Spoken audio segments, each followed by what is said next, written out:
It's a little bit past time for us to begin. I apologize for that. Where did we end up last week?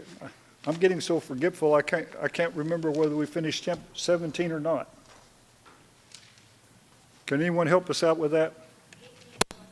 Pardon? We are ready for chapter 18? That's what I have. That's what I was hoping, but I didn't have my mark. I appreciate that. Okay. As we go into this chapter, we need to understand that from this point forward, Saul is in a position to try to make a criminal. First he tries to kill David, and then he tries to make a criminal out of him, and the pursuit that will go on for several. In fact, it will go on until the time of Saul's death. Okay. But as an overview, when we saw, come on, Baker, slow down. As an overview, when we saw Pharaoh try to get rid of Moses, all it did was wind up with him being in his house. And I'm not saying that right. Let me try to rephrase that and make it make sense. Pharaoh tried to get rid of all the male children in Israel, because they were trying to make slaves out of the Israelites. He was afraid of the Israelites, so he tried to get rid of them. Well, his plot to get rid of all the male children that were born to the Israelites wound up with Moses being placed in Pharaoh's very household. Now we see Saul trying to get rid of David, and the more he plotted to get rid of David, the more it became very apparent that David was going to wind up, in fact, in his household. So as we go through this chapter, we're going to see that brought out and how that worked out for old Pharaoh or Saul when he was trying to get rid of David. The interesting thing about that being that he wound up married to one of Saul's daughters is that put David not only in his household, that also made him in line for the kingship. And I think that's very important. Someone go ahead and read for us verses 1 through 4, please, chapter 18. And David numbered the people who were with him and set captains of thousands and captains of hundreds over them. Then David sent out 1/3 of the people. I'm sorry, you're in 2 Samuel. Huh? You're in 2 Samuel. We need to be in 1 Samuel 18. You're in 1 Samuel. Yes, ma'am. Oh. We will get there eventually, but we're not there yet. Go ahead, somebody do it. Well, I'm trying to get a chapter a week, so. Is it 18? Yes, ma'am. 18:1. 8 through 1 through 4. So 18, chapter 1 through 4, right? Yes, ma'am. Okay, all right. Let me make sure I'm here. Now when he had finished speaking to Saul, the soul of Jonathan was knit to the soul of David, and Jonathan loved him as his own soul. Saul took him that day and would not let him go home to his father's house anymore. Then Jonathan and David made a covenant because he loved him as his own soul. And Jonathan took off the robe and was on him and gave it to David with his armor, even to his sword and his bow and his belt. Sorry Okay. about that, Charles. Okay. That's good. That gives us a little bit of this. Well, we're Give- ahead now. give- We're ahead now, right? Yes, we're ahead. I appreciate that.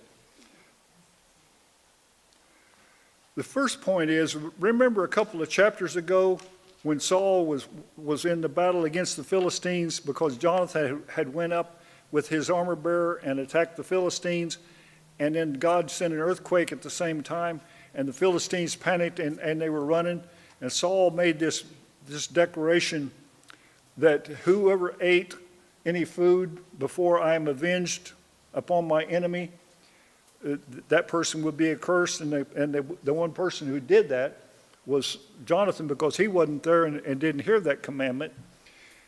But when it all come down to it and they confronted Jonathan about this curse that his dad had placed upon the people, he made a statement, my father has troubled the land.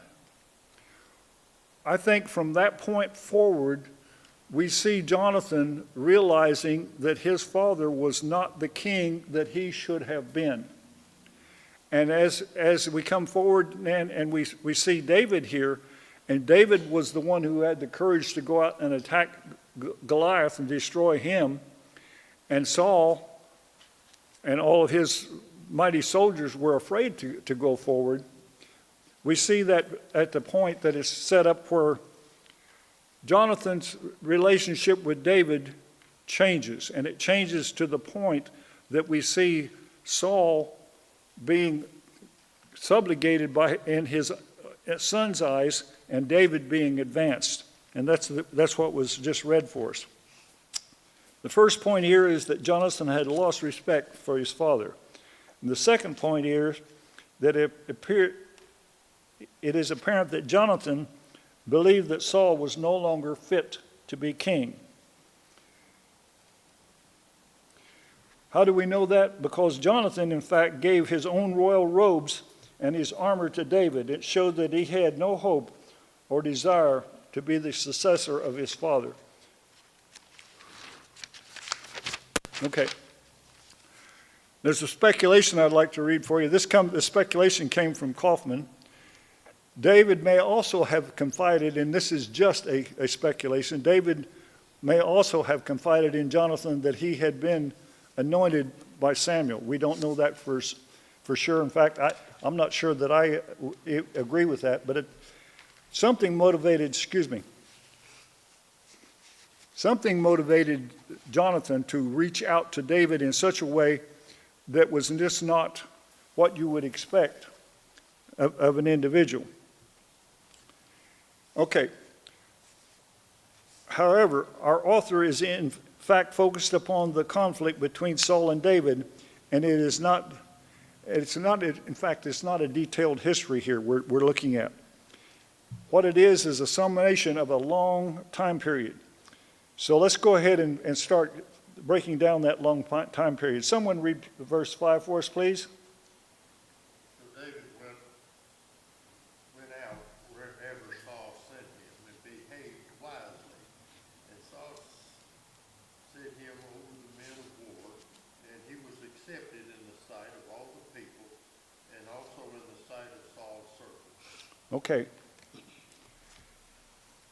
Remember last week we talked about how David could not have been a little boy, as the Bible stories like to portray.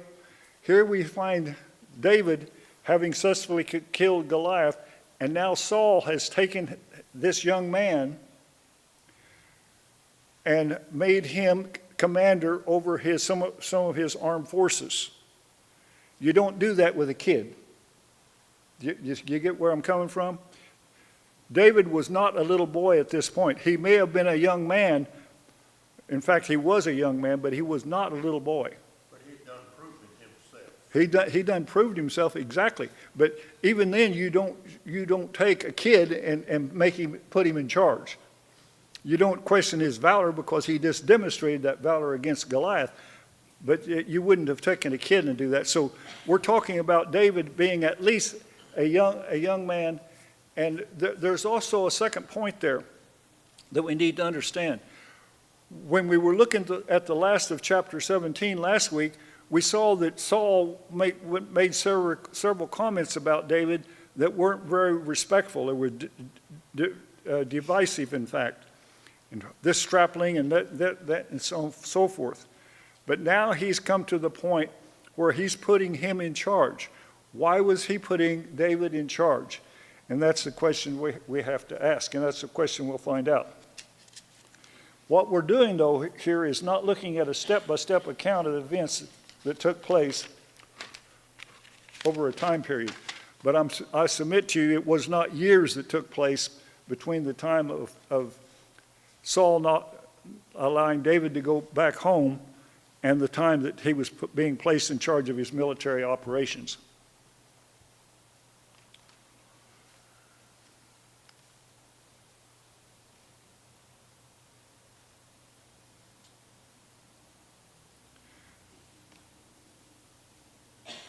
One of the questions that we come up with in trying to understand what was going on here is that it would appear that all the events of verses 1 through 4 took place at the end of that time period and not before that time period.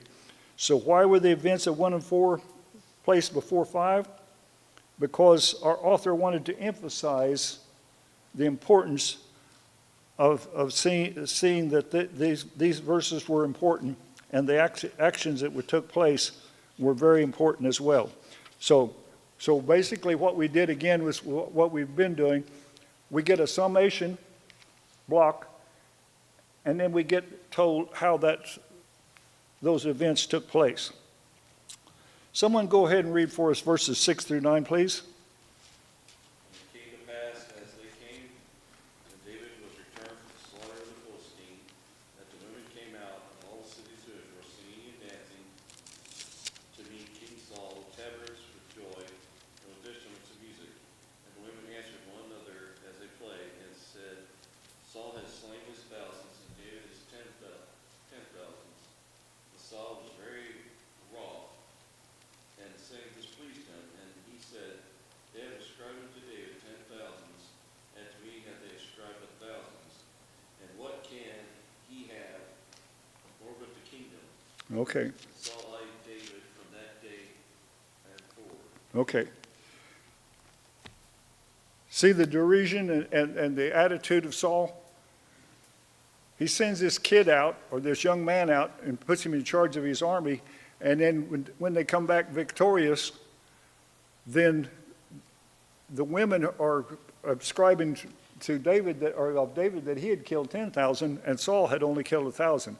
That made Saul very, very jealous. Okay. There are several questions that we need to ask from this. And I think what we need to understand is that what we're looking at here is this account of this celebration. A long period of time had taken place. If you notice when Robert read the King James translation, it said that David has killed the Philistine, a Philistine, or the Philistine. Exactly how was that worded, Robert? Read that again. David had returned from the slaughter of the Philistine. The Philistine, there you go.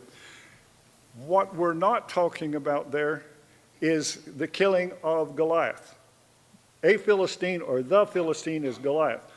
A better translation there is David has killed the Philistines. Some of your translations probably have it that way. The King James does not. I just wanted to point that out. So it's not that David had killed a Philistine and they were saying that he killed 10,000, but rather that he had killed many Philistines or was responsible for the killing of many Philistines.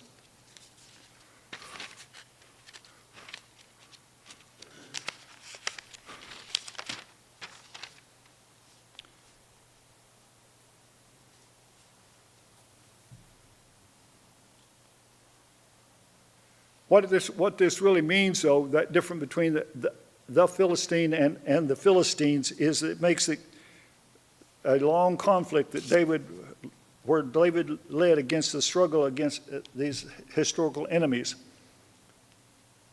And that struggle would go ahead and continue all the way through Saul's death and even up into the time of the years of David's kingship. There would have been absolutely no reason for the women to be singing about 10,000 if we're only talking about the killing of one man. And besides that, how would this have been a clear contrast between David and Saul? Okay? Verse 9 uses the term, and Saul eyed David from that day on. That is to say, from that day forward, Saul's jealousy and envy and hatred of David was never diminished.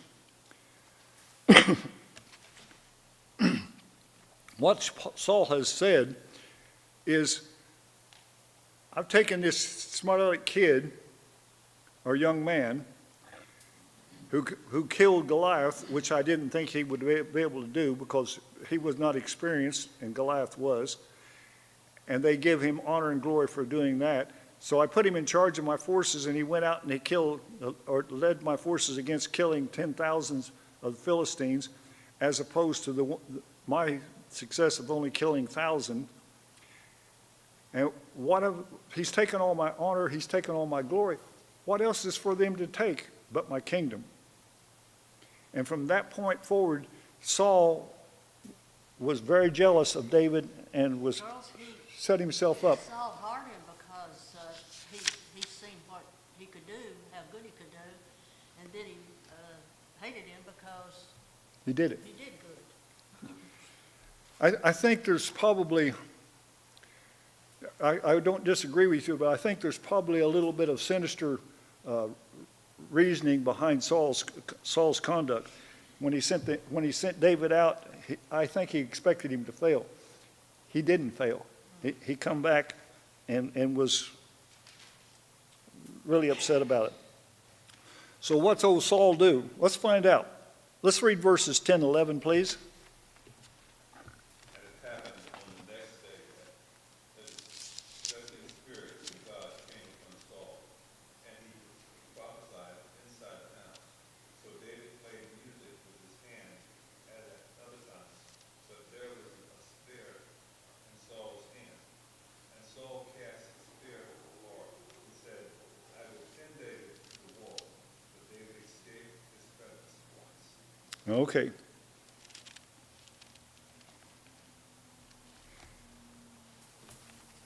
There's a little bit of what we would call foreshadowing there, and I'm going to pick it up first, and then we'll go back and look at it in its full context. David escaped Saul twice.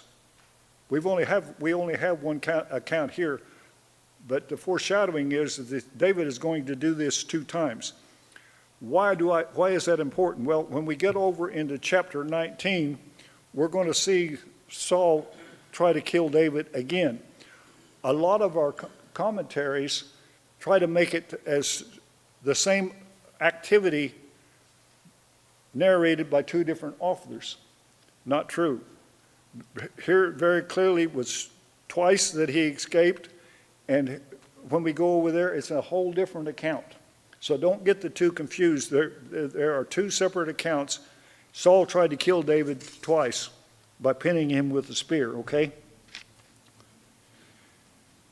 Verse 10 said Saul raved within his house. The question was this paranoid insanity? And the answer is probably. But whatever it was a punishment inflicted by God.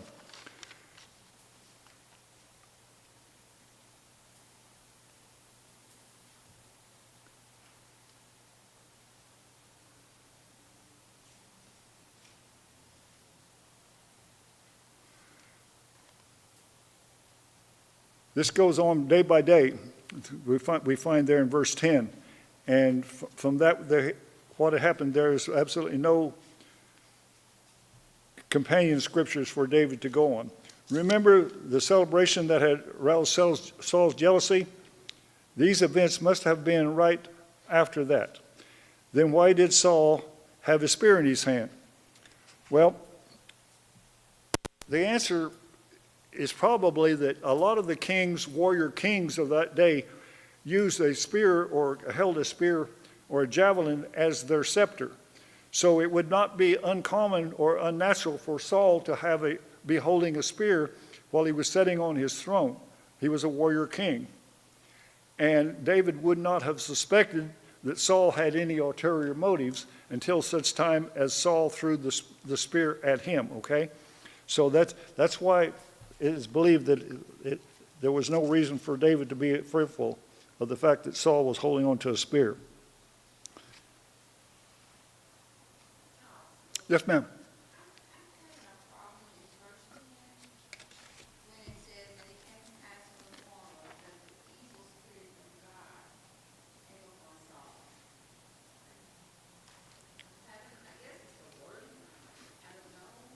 Well, this is not the first time that Saul found himself in that situation. Remember when he disobeyed God in regard to the Amalekites, and God sent a spirit against him, or the text says that God sent a spirit against him, and he suffered because of that, and they called on David to play the harp for him. What we need to understand is from the Oriental perspective, and this is written from that perspective, from the Oriental perspective, what God allows, God does. Which is to say that God did not do evil to Saul, but he allowed evil to be done to Saul. Right.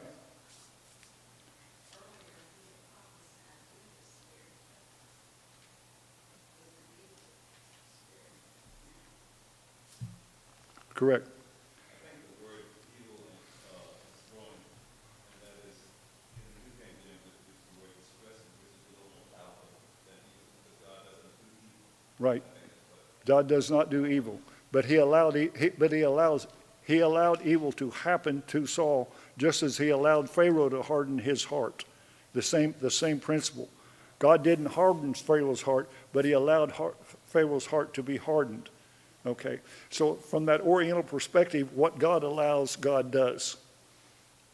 Everyone understand what I'm trying to say? Okay, any questions? All right, good point, thank you.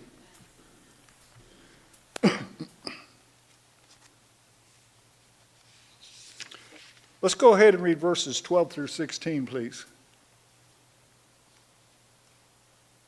Now Saul was afraid of David because the Lord was with him when he had departed from Saul. Therefore Saul removed him from his presence and made him captain over 1,000, and he went out and came in before the people. And David behaved wisely in all his ways, and the Lord was with him. Therefore, when Saul saw that he behaved very wisely, he was afraid of him. But all of Israel and Judah loved David because he went out and came in before them. Okay. See how these events are unfolding? It's going clear back to what we looked at there in verse 1 through 4. Now we're breaking down what took place. Saul was afraid of David, so he sends him out to get, one, to get him away from him, but two, more specifically, hoping old David to get himself killed. But instead of David getting killed, David proves himself to be an able commander, and the people's response to that is they love Saul less and they love David more. Okay? And then the celebration that took place that we read about earlier.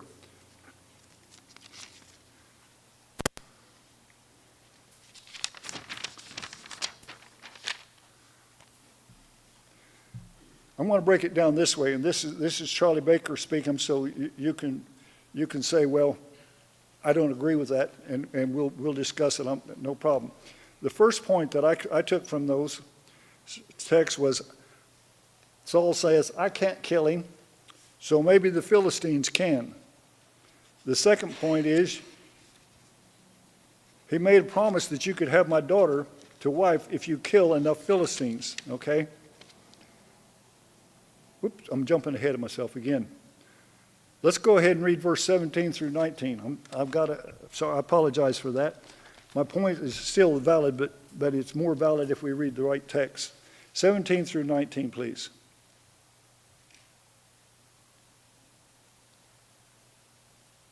Then Saul said to David, here is my elder daughter Merab. I will give her to you for a wife. Only be valiant for me and fight the Lord's battles. For Saul thought, let not my hand be against him, but let the hand of the Philistines be against him. And David said to Saul, who am I and who are my relatives, my father's clan in Israel, that I should be son-in-law to the king?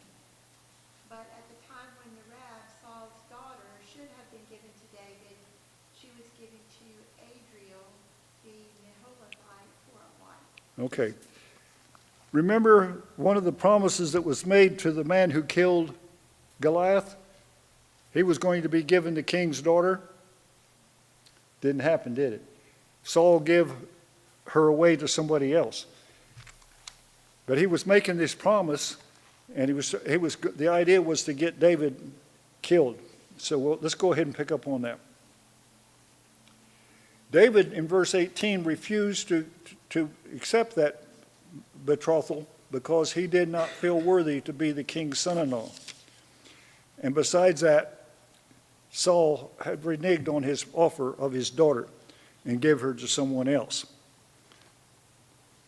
This is Kaufman speaking. Kaufman believes that since David could not provide a suitable dowry, Merab was given to Adriel the Mephitonite instead. When we get to 2 Samuel chapter 21, verse 8, and that's where Valerie wants to go. We won't do that yet, Val. Excuse me. I tried to make a joke out of that. It went. Anyway, we're not in 21 yet, or in 2 Samuel yet. But when we get to there, we're going to find out that this marriage of Saul's oldest daughter to the man she was married to, it turns out to be rather disastrous. All of their sons are killed at one time in that relationship, so that there's no continuation of that branch at all. How did Saul's scheme work out? Answer: no, it didn't work out at all. All it did was make David more popular with the people. What we're reading about here as being a diary, in fact, was a present. In modern day concepts, or not modern day, in the old Victorian day concepts of dowry, it was the girl who was supposed to have the dowry, correct? And she was supposed to bring that dowry to the marriage. Well, the use of that here in the King James, which is based on English translation, is dowry here, but it's not really that at all. What it is the groom of who wanted to marry a daughter of a man, he was required or expected to give a present to the father. So David's attitude is, I don't have anything to give Saul to as a gift to her father, so I'm not worthy to marry his daughter. I don't know why he even would consider that, but let's go ahead and read verses 20 through 29, please. Now Saul's daughter Michal loved David, and they told Saul, and the king pleased him. Saul thought, let me give her to him, that she may be a snare for him, and that the hand of the Philistines may be against him. Therefore Saul said to David a second time, you shall now be my son-in-law.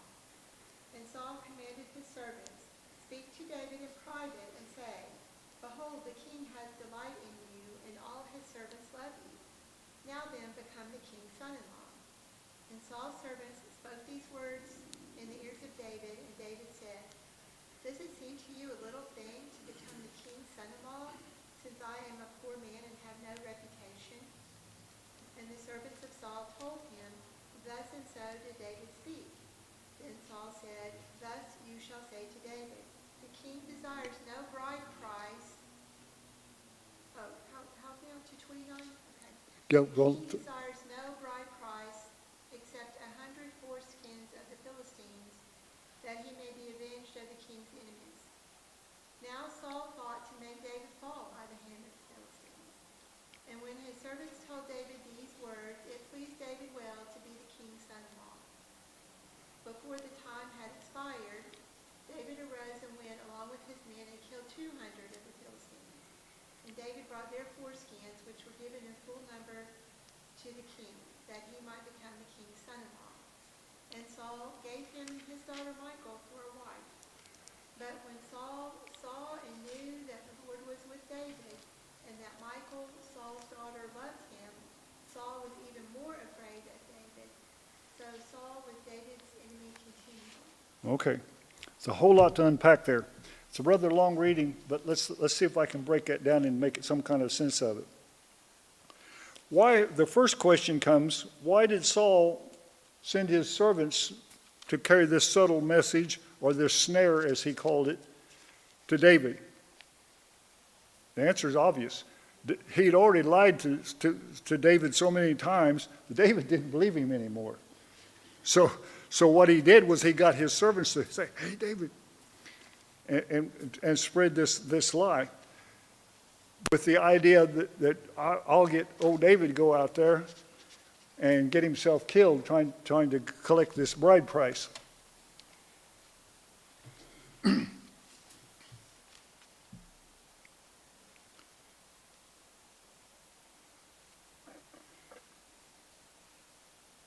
And Saul's attitude was, or his plan was, well, I'll try to trick David a second time.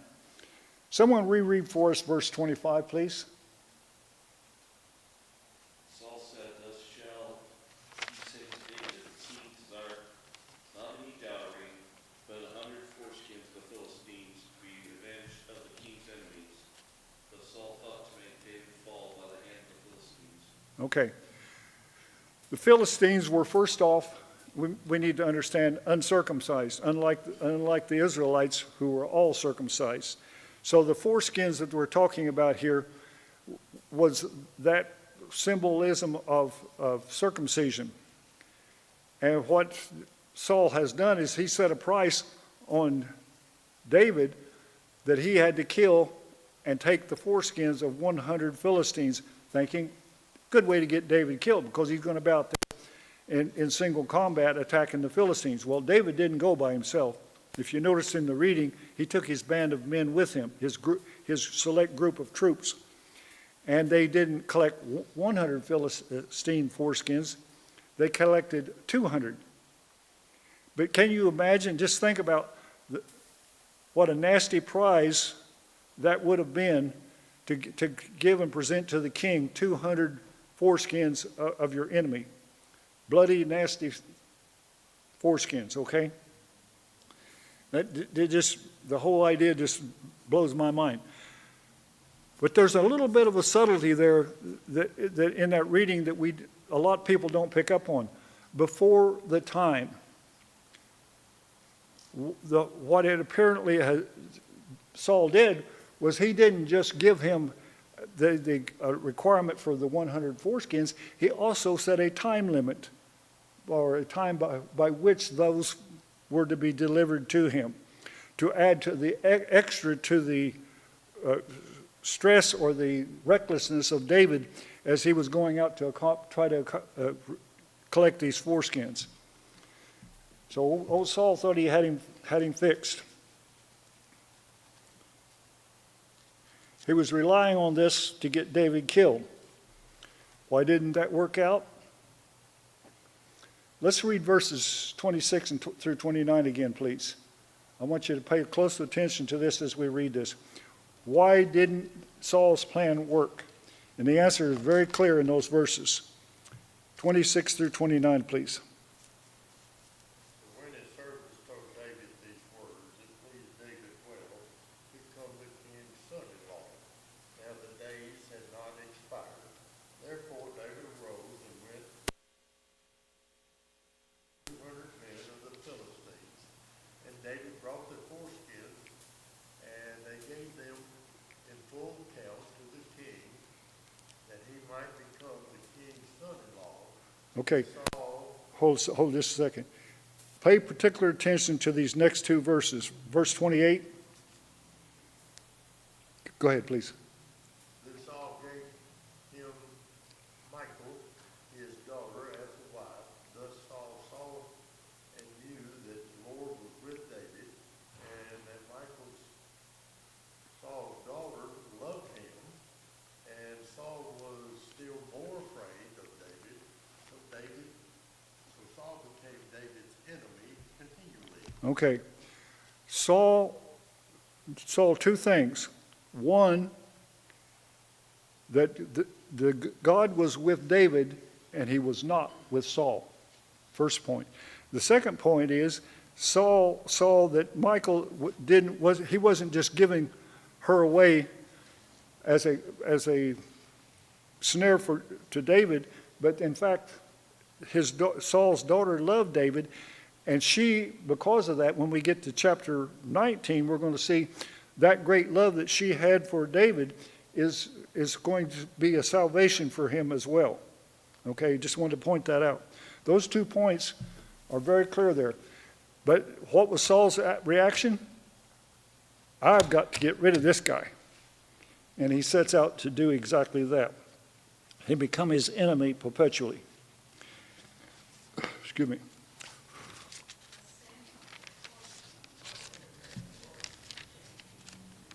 Samuel told him that, but seeing is believing. Saul didn't listen to God very good. In fact, he didn't listen to Samuel very, very good either, did he? That's what got him into trouble. Okay.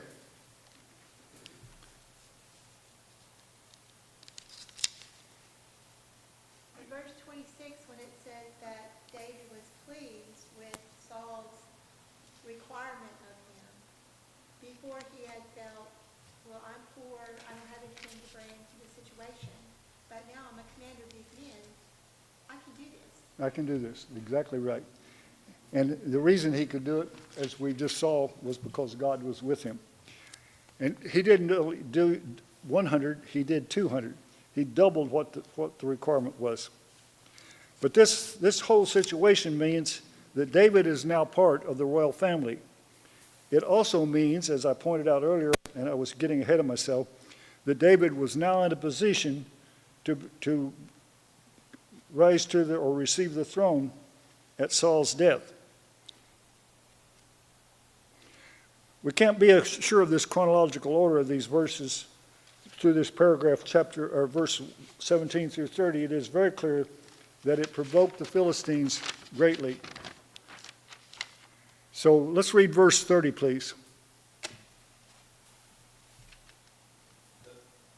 Just 30, yes, please.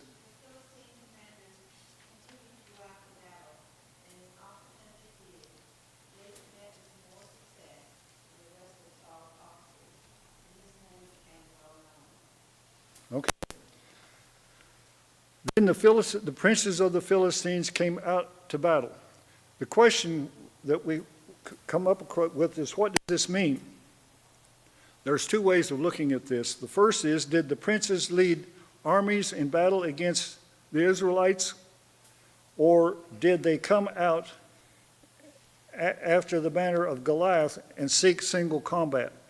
The text doesn't qualify for us. I'm going to give you a Charlie Bakerism. I don't think the Philistines were dumb enough to come out and try single combat against the man who had killed their champion Goliath. So I think what the princes really were doing here, they were the leaders of armies, and they kept bringing armies out against the Israelites because of what David had just done in going in and killing 200 of their men and taking their foreskins, which aggravated the fire out of them. So they kept coming out against Israelite, and the point is, no peace. Absolutely no peace whatsoever between the Philistines and the Israelites as long as this situation existed. Okay. Either way is plausible, but I think that they come out not as single individuals, but as leaders of armies.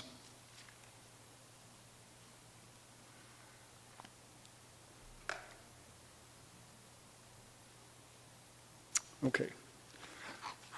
I'm going to take the liberty of stopping right there, if you all don't mind, with the end of that chapter. And we'll pick up with verse 19, or chapter 19 next week, Lord willing. Any comments or questions before we close?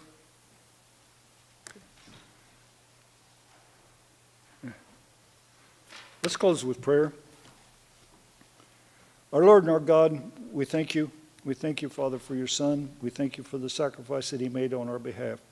Father, as we come before you at this time, we thank you for your word. We thank you for the Old Testament, and that we can use it for our learning. We thank you, Father, for the opportunity to study your word. We ask you to bless us in our study. Help us to gain the wisdom that's presented to us through your truths. Help us to always seek to say and do your will in all things, and help us walk in the light as he is in the light. For it's in your Son's holy name we pray. Amen. I thank you for your participation and help.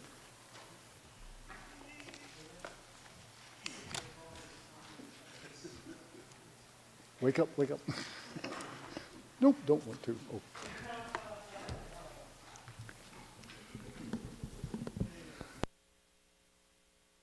I don't know why that mic was cutting out on you. Batteries may be getting weak. It should be. I just put them in last week. Okay. It stayed with